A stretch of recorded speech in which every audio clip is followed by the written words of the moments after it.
Hello, everyone. Welcome to the Talent Community Podcast. I am your host today, Yasser Ahmed, Community Manager at the Talent Community and Global Vice President at HelloFresh. The Talent Community is the go-to space for over 14,000 leaders, HR innovators, and talent strategists who want to stay ahead of the curve. You can join for free by going to www.thetalentcommunity.net.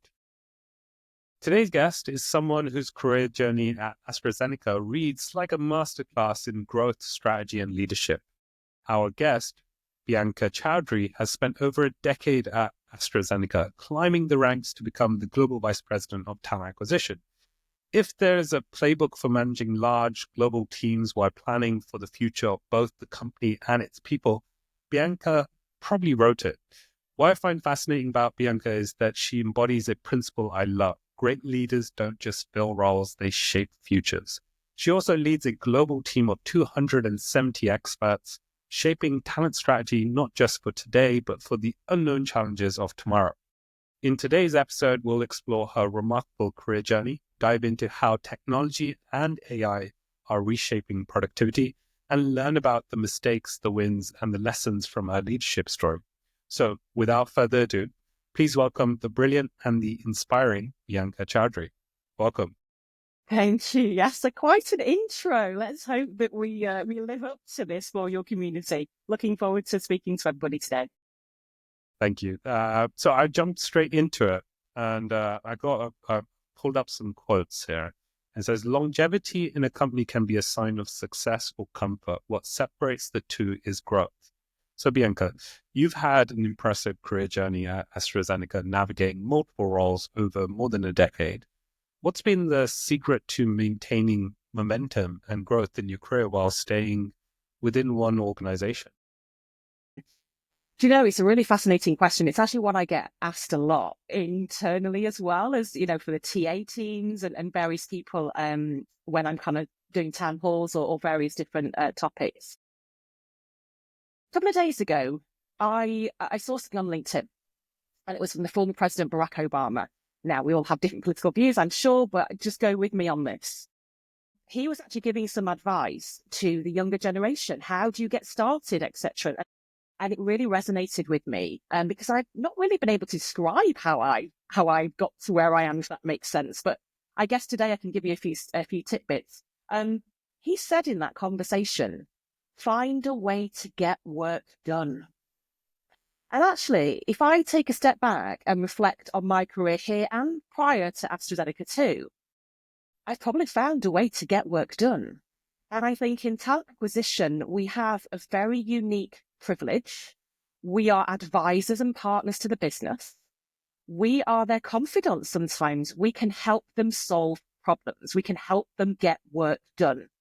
I think as a leader in an organization, and certainly one our size, it's tough. You're on the front line, you're needing to deliver. In our case, it's medicines to patients. We need people in order to do that. So I think, for me, throughout all of my career, I've just found a way to make an impact. And I think impact is probably important here versus perhaps doing something where you're not clear on what advantage that would give to our business. So I'd probably urge us to think about that. Yeah, sorry, go ahead. I was just going to add to that. Please add, yes. So no, I was just saying that it sounds like it's clarity and having very clear purpose. And then also with the impact, it's like being like a problem solver, right? Like you actually delivering, like, give me the problem and I'll solve the problem for you. And is that what I'm hearing? Yeah, I think so. I think it's also, finding a way to support our business in achieving their goals through people. So what we do is we hire great people. We have our skills. We're in contact with the market. We know our internals. We are putting people in the best role at the best time to deliver a business benefit. So I think solving the problems through people for us is what I think where I've landed, probably and able to deliver what I've been able to deliver. And then that's enabled leaders, to take a shot on me over time and say, let's give her a go and let's try in this sort of area. I've also started to go outside of my traditional TA space now in the mobility space, looking at skills across our enterprise and organization. So I like to think that's probably down to my learning agility and just being able to connect expertise to business problems and helping solve problems. So I think that's kind of my first point. The other piece that I would probably share as I reflect is I've never followed the sort of traditional T-shaped career, sort of rising to the top in a way. I've followed my instincts and where my passion is or where my curiosity is. So I've actually taken on roles in the past that might been a sideways move or perhaps maybe even a step down in some areas to learn new skills. So I don't just think this is a vertical ladder that you have to keep climbing. I've thought about how do I get different experiences, different challenges to sort of complete me, if you will, and complete my skill set to make me a better all-rounded leader for our business. So I think they're probably two things. And then the third thing was just give it a go. You know, what's the worst that could happen? Yeah. Try something. If it doesn't work out, adapt. You know, I always say if someone gives something a go, it's way better than having a regret in not trying in the first place. So I think we certainly try that mindset here. Absolutely. I love that. And I love that you broke it down into three good points there. And it definitely resonates.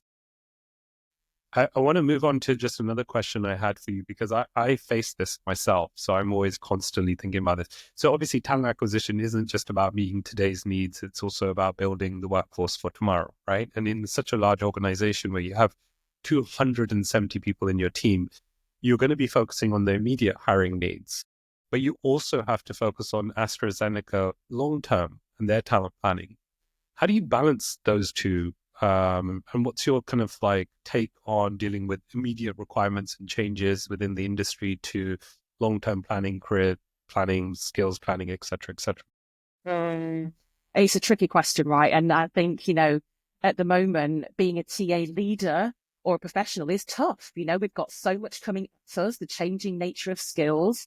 I think the half-life of skills is down now in some industries to about 2 years. You know, so we've got quite a crescendo sort of that we are on this journey with, and how do we support our business and navigate through this? So look, I think for me, hiring, the proof, the delivery has to be there. So I often say to my teams, this should be like oxygen for our business. If we can get this to a point where it's just like oxygen, the hiring process is simple, intuitive, it can be automated in points. And I know we'll probably talk about that later. But if we can do that, we can then spend much more time connecting with our business, adding that value in different ways. So for me personally, I've always been, I mean, look, I work for a fabulous organization. You know, the purpose and the mission that we have makes it easy. You know, we want to change the lives of our patients effectively is what we are trying to deliver in a company like ours. So understanding the business is fundamental. You know, we have to be able to think about the challenges. You know, what are the teams facing? What are the business leaders facing? What are our employees facing out there? You know, and I think in order to be able to do that, there's probably two levels then. There's the teams dealing with the recs and the requirements, and they need to be better coaches and ask questions and guide the managers. And so that's the value piece that we really want to drive. But I think in leadership roles, you know, I've got to understand myself and my leadership team, where is our business going? What are the challenges that face healthcare today and tomorrow? What are the problems that we don't even know will exist that we've got to have some solutions for, and how do we deliver through our people? And I always try and take time. So whenever I travel, I always take time. I run candidate focus groups at all levels, hiring manager focus groups. I also try to connect with the business, and I will have to share, if you don't mind, because this was a moment that I will never forget in my life. I was in India last year, and I asked the teams, I said, I really want to go on a sales rep visit. I want to know what it feels like to be a medical sales rep out in the field. I've never done it. We are hiring people like this all the time. What does it feel like? And in Bangalore, I went to an oncology hospital with a team of people. And I was a rep for, you know, a day there. But I really understood how it felt. What are the solutions? What are the problems? You've got to roll your sleeves up and do that. And I think then you can deliver what you're delivering now, but actually you can solve better problems in a way that the business will never ask you because they just don't know what they're asking. So I think understanding the business is important. I think there's something in there as well about creating a great environment for our teams to thrive.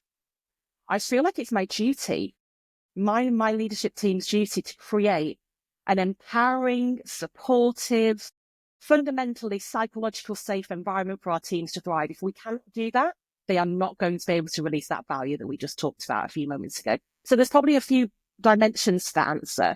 I think the business is important. I think also looking ahead, but not getting too caught up in having all the answers. And sometimes getting going is just as important as waiting. You know, being able to deal with that ambiguity is important. What a brilliant answer. I love that. I think just to kind of decouple some of the points you made there, I love the fact that you mentioned going and doing the job for a day or two just to really understand. We sometimes have to do that in HelloFresh, where you go and work in the warehouse and it's like 5 degrees, it's freezing, and you really get this kind of sense of, oh, this is what it's like when you're hiring these people who come into the warehouse and they're working in these conditions. It also, you just get there's a sense of purpose. You understand it. You mentioned a lot there with the TA team in regards to like fostering careers and our jobs. There is a certain level of skills that we require, like being able to conversate, to negotiate. I also think that TA teams typically require a lot of grit, which is sometimes undervalued. How do you approach the development and the career progression of your own team beyond this is how you do Boolean searches? Like, what's the fundamental, like if you could create your perfect recruiter, what kind of skills would you be focusing on outside of the ones that can be found online? Like, you know what I mean? Like the soft skills. What do you? I do. What would you? And so this is something I'm living in a world at the moment. Just to give you an insight into my life, and I'm sure most TA leaders are doing the same. In this fascinating world of the fusion of human and tech or AI. I mean, it's something that I cannot stop thinking about, if I'm genuinely honest with you, because, we need to be embracing AI, and automation. And in AZ, we are here in the TA function. Part of our vision is about embracing transformative technology. That's a fundamental pillar, sort of under our vision. But what's becoming increasingly important to me, and having been in this industry for a long time now, right? So, I'm an old school recruiter as well. The skills of empathy, judgment, curiosity, questioning, that sort of inquisitive nature, that sort of understanding. I often think, if you wind this forward 4 or 5 years, I don't know how many years, you wind it forward, where we've got AI all over the place. The human connection is going to be the most important. And I mean that for our business, our candidates and our employees. If we are living everything in a world of technology, those skills have to be fundamentally important. So we talk a lot internally here about candidate coaching, manager coaching. I really want to be able to embrace that technology, to put human first and foremost back in our experience. Experience is the key piece here, because, we are fighting a battle for great talent. The kind of skill sets that we need to survive in our organization, many, many people looking for them. How do we create leverage? How do we create difference? And I think the experience and that human connection, once we've all put the AI in place and we've all done that, humans need humans. And I think there's something in there that we need to foster in our TA teams right now. So look, it's Q1 of a new year. Last couple of weeks, I set out an ambition for my teams with our must-wins. And on our must-wins are exactly what you described. One is around that kind of TA capabilities. We are on a year of development for all here. We are doubling down on that. We don't often get budget and time to do that in-house. I've created it. I prioritized it. So I'm really focusing on meaningful careers for everybody. How do we release the value? What does that mean for you? How do we continue to develop you? Does everybody have a development plan? Are you working towards it? These are the things that we really want to be thriving. And we are just launching soon, almost what we're calling the tap partner or the person of the future, right? And we're again describing those skills that we just talked about. I think there's other skills like data analytics, etc. Over-indexing on those human skills because I think that's what's going to be the differentiator. So I really resonate with that. I think there is. So I like the fact that you mentioned human skills or human touch. I think there is a part where AI can do that, though, to some degree. I'll give you an example. I'll insert it in this podcast, actually. So I'll pause now and then it'll play a clip. Okay, so this is the AI clip Yasa wanted to show. This is completely made from AI, but is my voice. Sounds like it, I think. Let us know in the comments what you think. But I've cloned my voice accidentally, not intentionally. So I accidentally cloned my voice using the software we use. And so now if I want to create a podcast, I can literally just copy and paste the text and they will do it in my voice. And it's quite scary in that sense. And now if I then attach it to, let's say a GBT or equivalent with my voice, it can start having natural conversations with people in real time. And that isn't a human touch. I think it's more there's a lack of creativity for sure, because it's usually embodiment of something else. But I do think what I've been telling my team is focus on making yourself as redundant as possible for first phase. Because I think doing that, what you do is it's a quite hard pill to swallow, but you start to realize, okay, I don't need to focus on these skills of being really good at replying to emails or X, Y, Z. Instead, I need to find solutions that are not so obvious, that AI can't find, that are really nuanced, and looking at internal talent and looking at the stories. And I think that's where and there's the part here, which I'll ask you now, actually. So skills first hiring. I know this is something you're very passionate about. Think beyond the job title to potential beneath, right? Yeah. And I was speaking to Rupesh Rupesh on Friday. He did an episode with us, and he does exec recruiting in ServiceNow. And he was saying that, sometimes the most obvious skills are not listed on a seat. Sorry, sometimes the most desired skills are not listed in the job description, so to speak, right? And you don't necessarily need to hire someone who's been there, done that. Sometimes it's about hiring someone who has a certain type of profile that you know is successful in your organization. We gave the example of, certain Berlin startups would hire from your McKinseys, etc., BCGs, because they know the type of profile that sits there. So I'm curious to know what's been your biggest challenges in shifting the mindset of hiring managers towards skills over experience. Are there any particular stories or metrics, or how do you go about that? Yeah. So look, I think I'm an advocate for skills first hiring. I think it brings so many dimensions. I think it will help us solve this sort of competitive talent space that we talked about earlier. I think it will also diversify our pipelines in different ways because we're thinking differently. So that's why I'm kind of an advocate for it.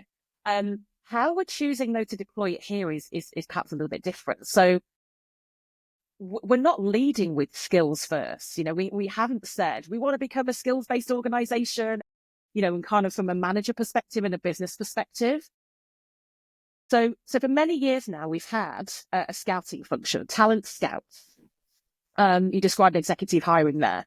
So we've now got probably about 30 or so now, executive talent scouts that are supporting our business across the whole entire world in one way, shape or form. We've organized them by skills and capabilities, not business lines. So already they're able to become deep experts in their field, hone in on who are the people who's up and coming, and actually look at matching people to opportunity. When you take all of this away, you peel back the layers, what are we doing? We're matching people to opportunity. It's as simple as that. So this is how we talk about it to our business, because I think sometimes as HR leaders, we love the HR world, right? We love the words, and sometimes our business kind of look at us and say, what are you trying to do? Is this another HR initiative? It's not. This is a business initiative. This is matching people to opportunities. So in our scouting function, we've been doing that for many years. We never described it as we are a skills-based talent scouting function. We just are. And I think, there's a piece in around, again, having that great conversation with the business. Often when they're, even with ChatGPT, and all of our job adverts are written with ChatGPT, even with that, to your point, you can't get at what is the secret ingredient? What actually are you looking for? What does success look like?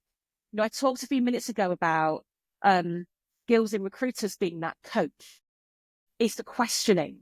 We have to try and elicit this information in different ways. What does success really look like? Of course, you can model success profiles. AI will help you. It will look at kind of all of that information. But we've got to get to that kind of critical information. You then know your people. And you can, again, know your people through talent intelligence platforms. What are the skills? But the human piece, knowing those individuals, the motivations, the aspirations. I started off this conversation talking about my career, how I've kind of grown and I've followed my own curiosity in a sense. Sometimes that can't always come through. So I think there's something in skills, making sure that we, again, are linking it to business impact. And when we went on this journey, we sat down with the business. You would not have hired these people if it wasn't for us taking this approach. It was that. So I think there's something in, this is about evolution, not revolution. This is about translating it into business needs, having great conversations at the end and saying, how do you now feel about this? Building trust. Where is that person? We actually measure, to answer your question, where are some of our executive hires on succession plans? That's a measure for us. It's a recent measure, but it's something I think is important because we can then see we go deeper. It's not just about hiring for today. It's about bringing people in for tomorrow to be kind of that leader of the future, maybe. So that's kind of a way of how we are seeing it. I think at the general level, not the executive level, everywhere else. So look, we are in the midst of rolling out a talent intelligence platform, I will call it. I won't say any names here, for June this year. It's going to completely democratize the way we work. It's going to look at skills. We're building it at the moment. But again, we're saying to our teams, the hiring manager meeting, the calibration meeting, that is so important. And it's for all the reasons we've just talked about a few moments ago, I think. So this is kind of how we're approaching it. It's so glad you said all of that, especially on the calibration piece, because AI definitely will help with efficiency, but it's the human intuition that identifies the right talent, right? Technology can sort resumes, but can it predict culture? And can the culture then push for, the culture pushes innovation, right? And so how do you leverage 100%. technology and AI? Do you, well, I think someone's at my door. That's the problem with working from home. I know. One thing more to add on that, yes. Sorry, you talked about culture. We are a strong values-based organization. We live by our values. We make decisions by our values. And look, there's all sorts of things you can do to test, assessment-wise, selection-wise, whatever we might call it. I don't know. It just goes back to my earlier comment. That rise of the emotional intelligence, the empathy, the judgment. These are some of the skills. If you're in TA now and you're not focusing on that, you best focus on it. I think these are things that are going to differentiate us, as an industry. Yeah, because I'm a bit worried about sometimes the tech tool that supports the human decision making becoming too much of we rely on it too much instead of making kind of conclusive decisions ourselves. Do you wonder whether that will happen? Like, can you see yourself where you'll have to start to, hey guys, you're using too much AI, and is that ever a world you see coming out? So look, as a leader, you try to live in the future. You try to predict the future so you can help steer the function into where we are. I think now we're at, everyone's at the beginning of that journey. Yes, we've got AI embedded in some processes and most companies have, but we really want to double down on that. And it goes back to that value creation conversation I had as to why we are doing it. Do I worry? Here's where my head is at the moment. The human for us is going to continue to make the decision, and I know that we're getting really sophisticated in this space. For me, we talk about AI as your new concierge, your new co-pilot. Co-pilot is co-pilot for a reason, right? It's your co-pilot, not the pilot. So we talk about it as augmenting. It's your new friend. It's going to help you do things in a smarter way. You've got to get to know it. You've got to spend time building a relationship with it. You've got to train it. You've got to have conversations with it. And that's kind of where we are now. I can see us accelerating, because of course, why wouldn't you, where it makes sense to do so? But for me, if I look at, we hire in AstraZeneca about 25,000 people a year. We have 25,000 hires. It's a big number, right? We have 1.3 million applications every year. We're a huge brand. And if I look at some of our skills and our roles that we're hiring for, we're an in-person company. So we see collaboration and curiosity, innovation all being together in person. We're hybrid in that sense, but we like that collaboration. But I think, would I see academics, other skills move around the world for roles to come join us and for a conversation just with a bot? I don't think I would. I don't think I would. That's wow. That is so true. Would I? Yeah, you're right. There needs to be more to it. I guess that's where your EVP and your employer branding plays some part to it. I just on the AI piece, and I'll move on because I do have some other questions for you. And I'm always, people who use ChatGPT, it's always interesting. I don't know how true this is, but I read somewhere that ChatGPT currently, as it stands, is about 155 in IQ. And I think Einstein was 160. And they say that the new ChatGPT that potentially could come out is 1600. Yeah. Which is, if you start to think like that, you start to realize that actually it will start solving problems that we haven't even thought about. Which is why I'm always curious just how people think about it, because it's so new, right? Yeah. I want to move on to your leadership journey. Good leaders obviously give answers. Great leaders ask questions. You've led large teams and managed significant change. What's been the best piece of leadership advice you've received, and how has it influenced your style? What's this leadership? I think somebody once told me, be yourself. Stay true to yourself. Look, I work for one of the biggest companies in the world now. I have a great job. I'm very privileged. But I didn't grow up in an environment like this, right? I had my dad came from Pakistan. He moved to the UK. He really instilled a very hard sort of work ethic. I saw him, and both my parents worked really hard, in that sense. So be yourself wherever you go in life, whatever level you get to, just be yourself. And I'm really authentic with my teams. I'm a mum of a 5-year-old. That's challenging, having a job where you travel and, you kind of do all these things, and you're a mum. We all have different personas. We all play out differently in different places. So, I talk to my team about what that means to me. I run podcasts internally. I connect with my teams, and my LT do as well. We all sort of do that. So I think for me, being yourself, staying humble. I'm the kind of person that I don't think has all the answers, and I don't really want to. I think if I thought I did, there'd be a problem.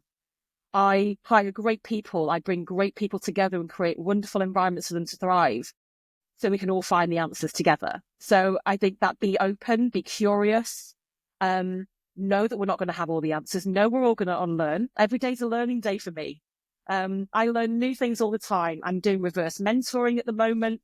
I'm doing all sorts of different things. It helps me stay true to my core values. I'll never forget, this is a quote, and many people will know this, the Maya Angelou quote. People will never remember what you said or did, but they will remember how you made them feel.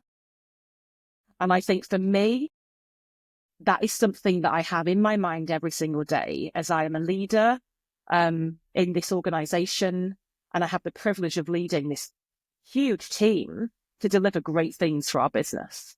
I think for me, it's about treating people with integrity, respect. Having tough conversations is also part of that. I do not stay clear from those. We have really tough conversations, but it's in a very respectful way. And I often think the greatest gift that you can give anybody is your time and your attention. So listen and learn. And these are some things I've tried to stay true to as I've kind of gone through my career. Yeah. I think there's another saying, every mistake is a tuition fee. You might as well get your money's worth. Can you maybe share with the audience when a mistake or some sort of setback became a valuable lesson? And like you talked about reverse mentoring there, so I'm curious to know, like, what's your take on mistakes you made and how did you turn them around? My gosh, I mean, I have made many mistakes. I mean, I say to my 5-year-old, we're talking about a growth mindset at home. I actually tell her, Mummy made a mistake this week and this is how it played out. So I'm really trying to help her have this growth mindset. I think we make them every day. I think for me, making assumptions, around, do people want to be part of this? Is this going to be right for everybody that we are trying to build? There's different things that motivate different people. That's okay. Not everybody might not want to get to that next level or take on that new project. That might be okay. So I think there's learnings there, I think, for me. I think there's also learnings many years ago around not dealing with things in isolation. So you talked earlier about connecting to the business. Don't try and solve a problem in a vacuum over here. I think you can have one idea, but then also talk it through with people. Diversity of thought is really important to me. So chat to somebody over the coffee, or whatever it might be. I've got this idea. How can we make it stronger? What do you think? Build upon it. I say to our leadership team, we talk about building upon great ideas. How do we start something, a seed? How do we water it? And how do we sort of build upon that? So I think lots and lots of mistakes of the learnings. The key for me, I think, is not to also think of them as failures in a way, because, and I probably made that switch quite a few years ago. And, for me, they're small pivots. So if you think you are going to do something this way, you're going to roll it out, you're going to deliver something, and that's what the next 12 months is going to look like. You are so mistaken. It's not going to, because the pace of change is, as we know it, the business is changing. I think for me, it's all about how you adapt. How do you check in, constantly evolve? How do you adapt? How do you tweak? I mean, I've had programs that we've had to stop, and then within 6 months and then pivot and do it a different way. And maybe the plan that you have in this sort of very purist fashion isn't the way the business can digest. Is there a different way? How do you try? How do you get the learnings? How do you then scale? So I think there's lots of learnings for me personally in there as well. And luckily for me, I'm in an environment, in a scientific environment, where that's encouraged, right? So test and learn, we talk about this. And I think that's one of the reasons why I stay here. It's such a fabulous environment to be able to thrive in, where you're constantly challenged and tested. And what I'm trying to do is make sure I can create that safe environment for my team so they can also thrive. And, we make mistakes, brilliant. What I would almost say, and I'd say this in interviews as well, what's been your biggest learning? How have you adapted? These things are really important to see how people pivot through their career. I got one final question for you. What's your non-negotiable when hiring for someone in your team? Oh, there's more than one. Well, yeah. Everybody who's going to be interviewing for your team is going to be trying to look I for know this podcast. exactly. I think, oh God, knowing that you don't have all the answers and you build it together. There's a community thing in there. I think that's really important. Listening to others, listening. We move at such speed every day. I mean, I'm a million miles an hour. I take time to listen, think, reflect. I think this is really important. But I would probably say if you were to pin me on one, I look for humility. This is not about me. And I think, as a leader in a function, this has never been about me. I am not the face of it. I don't do many things externally. I don't want to necessarily be the face all the time. This is about how I can really empower my team. I've got amazing people. I've got a fabulous leadership team. I've got fabulous teams that we've built.